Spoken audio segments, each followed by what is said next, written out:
You rolling? Yep. All right, so we want to talk about shooting at people. So we had a new guy, Birkin. We call him Birkenstock, and he's a new guy. And one day we were at the FOB, Forward Observation Base. So it's outside the main camp, usually deeper in enemy territory, you'd call it, type thing. And it's a little smaller. It's a smaller base, only maybe a couple platoons, maybe in and out type thing, switching around and stuff like that. One day, and it's right on the Euphrates River in Habanilla. And one day, somebody fires an RPG, and it comes sailing right over the top of the RPG, and just misses us, and blows up over here. And everybody comes running out, ready, what's going on? And Birkenstock's sitting in the 50, and he's like, oh, it came from right here, right across the river there. And we're like, why aren't you firing? Why are you not shooting the whole river side? So this was the guy that that same guy I'm with in the in one of these. We've got a perimeter around Camp Manhattan, and we're on perimeter on the guard out there, and we're at this like kind of tower structure building kind of thing. And I think this one was a tower. And we're up there, and we got the rules of engagement on a piece of paper right here by the radio.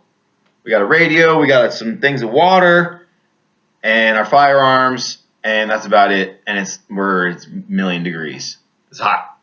And we're sitting there, and we notice these people. I'm annoyed just to be with this guy because my heart is hardened at this point in the game. He was new, and he was a nice guy.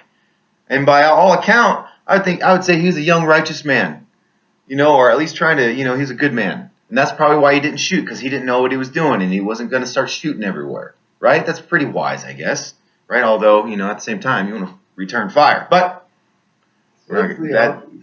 whatever. So he and I are up there, and we see this family of what seemed like a family of our younger person and the husband and wife, and they're out there picking up sticks. And Birkenstock is saying, hey, are they a threat, or what's going on here? What do we do? And I'm like, man, it's just a family out there picking up sticks, and I don't feel threatened. Are you threatened? Don't worry about it, dude. Chill out, right? And that's about it.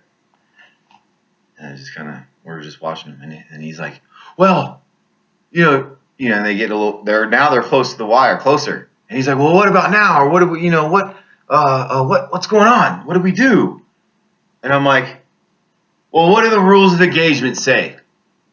And he goes, well, if anybody approaches the wire, then you can shoot at that time, right? Basically, we don't know what they're doing. They could be doing anything. And I'm like, well, then you feel threatened a little bit, don't you?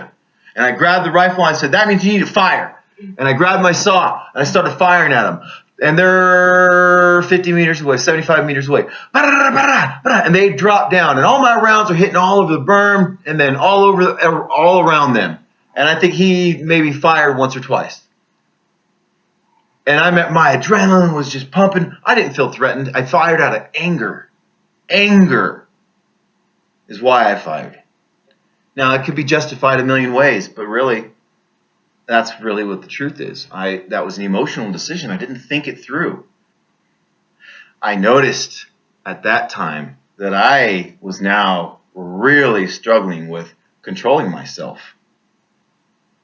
And that was a pretty significant experience when I realized my own weakness, right? There are people in prison that suffer or that, have lost their freedoms because they got emotional and acted out like I did, right? But luckily, and I believe it was my Father in heaven or angels or something watching over me, and I did not hit them. And I'm a good shot. I'm an expert shot. But you didn't really want to hit them. But I was trying to hit them. But all my rounds were hitting low. they're all going low, right? So Saw's a piece of junk. my saw was falling apart. Man, I got to tell you about more saw stories.